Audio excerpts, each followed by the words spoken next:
Hi there, Sagittarius. Welcome to your weekly tarot reading. So, I want to talk to you guys about your love life, and I'm going to do this in a more intuitive way, mainly because I feel like the cards are telling a story, not in the depiction of the meaning of the cards, but more like it's telling the story, the beginning and towards the end of a relationship. And I feel like for many of you, this is a marriage, a significant type of a relationship where you've been together for many years. So it starts out here with the wedding, the coming together with the Four of Wands. And this is like you were very young. You were young and naive. And I almost feel like for many of you, you were like in your early 20s, very late 20s, getting into a situation with somebody. You had really, really high hopes, the nesting instincts. We're going to have a family, we're going to have children, everything is going to be great. And you were very, very starry eyed. And you went into this with a lot of optimism. And the person that you're dealing with, I feel like they were able to match you. So whatever you're bringing to the table, like financially, they were able to match with what you're bringing. And I also feel like this is a blessed union. There might have been somebody that fixed you up. There might have been like a mutual friend, a family member, somebody that you trust. Because you trusted that person, you trusted the union, you trusted that everything was going to work out. And so you were like starry-eyed and very optimistic that this union was going to be the happily ever after. And then I also feel as well, we have the Ten of Cups. The Ten of Cups is a card about children sharing a blessed union with another person. You were very in love with this person, and they vice versa were very in love with you. And I feel like, the more we begin to move away from the first two cards, the more the differences become a lot more glaring. So it was a very ideal match, mainly because you saw the other person as your soulmate. You saw the other person as like, that happily ever after. This person is so much like me. They understand me. They're antisocial just as I'm antisocial. They're blunt just as I'm blunt. And we're going to, create little children that are exactly like us. We're going to watch them grow. For some of you, you might have 3 children. There are 3 flowers there, and you're watching it unfold. You're watching the miracle of life happen, and you're in it, together. And we move along, and we have the Lovers. This is major life decisions. Some of you might have moved very far away to be with your romantic partner. Others of you, your romantic partner, might have moved really far away from you. They were either deployed, they had a job elsewhere, they had, it was like life was calling and we had to move together. I had to move to be with the other person. They have to move to be with me, or they had to move for a job. And so I feel like there was stability, but there was also turbulence. And I also feel like there was a third party as well interfering in the relationship that also led to a situation where it was very, very difficult for you to recover from it. So the relationship itself, there was a lot of joy. There was a lot of, it had a long history. So I feel like for many of you, you have been married to this person or have dated this person for a very, very long time. And you had overcome some major milestones with one another. So if you look at those masks, it's like one is happy and one is sad. So it's just like balancing out the good times and the bad times in this relationship. And balancing out, I feel like you had to, your role when your partner was not in the picture, you had to be the mom and the dad to the kids. And I feel like you did it with such grace, and you did it without complaining, and you did it with such dignity. And I also feel like if there were third parties interfering in the relationship, you never let it show. You might have been resentful inside, but no one knew about it. not even your best friend, not even your family members, not even, you know, the people that you confided in. You suffered in silence. And I feel like you internalize a lot of that pain. You never had an outlet for it. You never saw a therapist. Your partner, I feel like, you know, it wasn't so much forgiveness. It was just putting on a mask, pretending everything is okay, and possibly not confronting the relationship partner because you might have been in denial about it, or you didn't want the confrontation to break up the family unit because you really loved this person. And so we escalate here from something that is, you know, it started out with a very, very good beginning. The Four of Wands, like the hope, the optimism, and the similarities between the two of you. Ten of Cups. These are like, you know, peas in a pod. And then it becomes like this, the Five of Wands, where there's a lot of resentment. There's a lot of like interrogation. Where did you go? Who were you with? How late did you stay out? And things like that. And so the differences are glaring, right? It's like a person arguing with a tree. They are different species. Whereas in your starry-eyed and optimistic stage, you thought the other person was exactly like you. And I feel like a lot of the times, you know, we get so wrapped up and we get so angry over failed relationships, was that if it's a significant relationship, it could be good or bad, but if it's significant, it taught us a lot about ourselves. And I feel like it taught you that, I feel like it kind of, you know, shook the foundation and made you a lot less naive. It made you more weary of people. It made you more paranoid. It made you distrustful of other people. And you guys are very, very sincere and very trusting of other people. And so I feel like this relationship really did a number on many of you. And as a result of it, it kind of hurts you on a very innate level.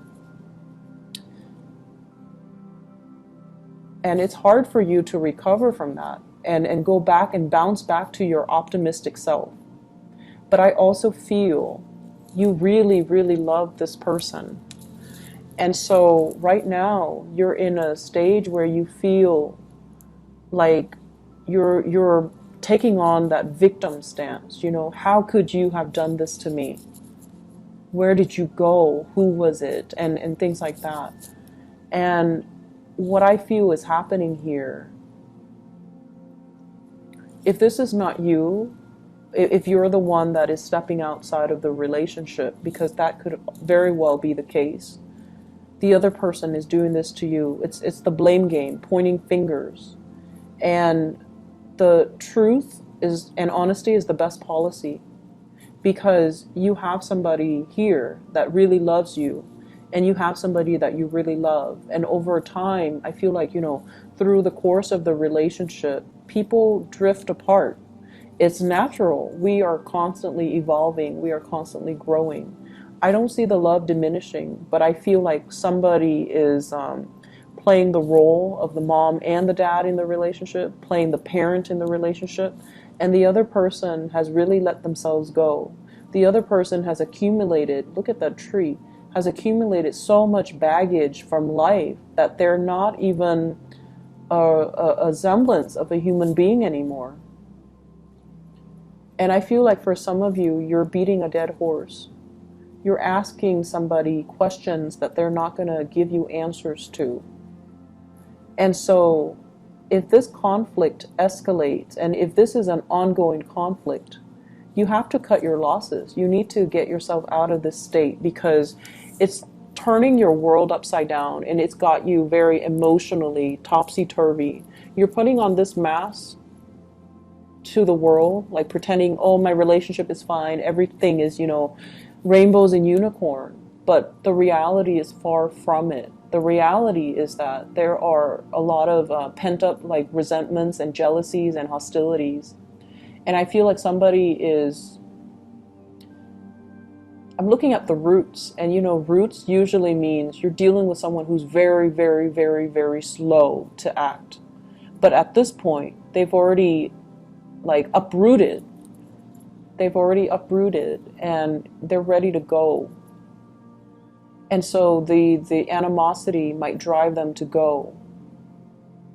Okay? So I feel like the energy is very heavy. And I feel like if you're in this conflict-laden type of an environment, you have to cut your losses. If you feel like no matter what, I can't forgive this or I can't trust this person again, then you really should not allow yourself to stay in this relationship. The trust is gone. The trust has been breached. It's not going to come back together. On the flip side, for those of you who are single, I feel like you have gotten out of a very significant relationship. You're trying to find your center. You're trying to find your footing. And you are single and you're not planning to date. Dating is so far from your frame, like it's so far from your imagination right now. Like you can't even wrap your head around, I'm not ready to date, okay? And then for others, I feel like you might be interested in somebody who's already in a union. We have here the Ten of Cups, as your partner. And the Ten of Cups means, you know, they're actually in another relationship. You might be the third party. You might be the Mr. or the mistress in this union. And so it's breeding a lot of jealousy and envy. And it's a situation where you are really attracted to the other person. They are attracted to you, but at the end of the day, they're coming home to their partner. They're coming home to their children. And you're the person that is, you know, out here waiting for the other person to come back. It's like biding your time, you know, when are they going to be single? And I feel like it's not the best situation to be in, okay? I'm sensing for people who are newly married, there are some issues, and I'm looking at this, 4 of Wands and 5 of Wands. It's an escalation. The next one is the 6 of Wands. And the 6 of Wands is a really good card. So we have an escalation. 4 of Wands, which is a happy marriage. And then we have the 5 of Wands, which is conflict. So this is just a natural cycle. Don't let it deter you. Don't let it discourage you. The next one, 6 of Wands, is a victory card. So I feel like somebody's going to step up and do exactly what you want. Okay? And I feel that sometimes it takes conflict for us to finally voice our opinions and to give the other person a piece of our mind. And then once we give them a piece of our mind, it'll kind of spark some fire under them and get them to get moving. So I feel like you might be dealing with somebody who's very slow to act, and then conflict is the best way to get them to respond and to do something. Other areas of your life. What I'm feeling, first of all, from this spread here is the responsibilities of child rearing. It's overwhelming, okay? Maintaining the household, cooking, taking care of the kids, busing the kids from childcare to soccer practice, to school, to babysitter, to the movies, and then taking the kids and all of their friends, you know, to sleepover, to monitor, to go to school dances, like all the responsibilities of child rearing is becoming a lot more overwhelming. I'm also seeing as well the partner. So, you know, whenever we have kids, and I can't, you know, I've heard it from other people, but I can't really attest to it. I don't have children. But I feel like somebody feels neglected because now all the attention is on the children. So the relationship is between the mom and the child and the dad and the child, rather than between the mom and the dad as a married couple. So I feel like that can also interfere with the relationship here as well. But I feel like a lot of responsibilities, work and home, and trying to balance everything else. And I feel like, you guys have an abundance of energy. You and the Scorpio people, I don't know where you get it from, but you guys have an abundance of energy. You get things done and you do it with such grace that a lot of the times I feel like you can put up with a lot and not complain, and so can the Scorpios. They put up with a lot and they never ever ever complain. And you do it with such grace that, people don't think, well, they look at you do it and they think it's easy. And so I feel almost like that's where all of your time is being consumed, okay? Taking care of the family, taking care of the family unit, taking care of other people. Some of you might be called upon to take care of a family member, elderly parents, a younger child, taking care of them in a very nurturing way, possibly, doing errands for them, um, driving the kids to soccer practice, taking care of their emotional health is what I'm seeing. And I feel as if this is a week where you start to feel the weight of all the responsibilities, and you need some time to decompress and relax and to really take care of yourself. So don't neglect self-care in the process of giving so much of yourself away to other people. This is a really beautiful card. It denotes, possibly new children in the picture, nieces, nephews, even your own children.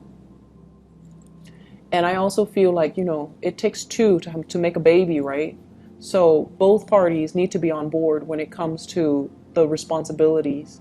It's not fair for one person, you in particular, to do it all on your own. So I'm feeling here that, you have some beautiful new starts that are coming into the picture. And I feel like the responsibilities of it is just a little bit overwhelming. You're going to get used to it. You're going to do it with grace, with style. But I feel like right now, you feel like you're living this provisional life. Like, I'm just going to do this for now until it's done. And then that's when I can, live my life. So it seems like this week is very temporary. Even in your love sector, it's almost like, okay, I just got out of a relationship. I'm just going to be single for now. When I'm ready, that's when I'll date. So you're prolonging that provisional life. And I hope you're aware of that, so that you can, stop denying yourself of your own time. Me time. I need me time because I've been working so hard. Or, I need to start dating again because my last relationship was years ago and I used that as an excuse to not get out there. So I feel like you're prolonging something and you need to put an end to the procrastination, okay? I'm going to leave it at that, Sagittarius. I hope it is helpful for you guys. I wish you all the best, okay? And let me see if there is anything else coming in here. Let me see about your... I actually need to do this because the love situation is a little bit confusing. What is Sagittarius's advice for love for this week?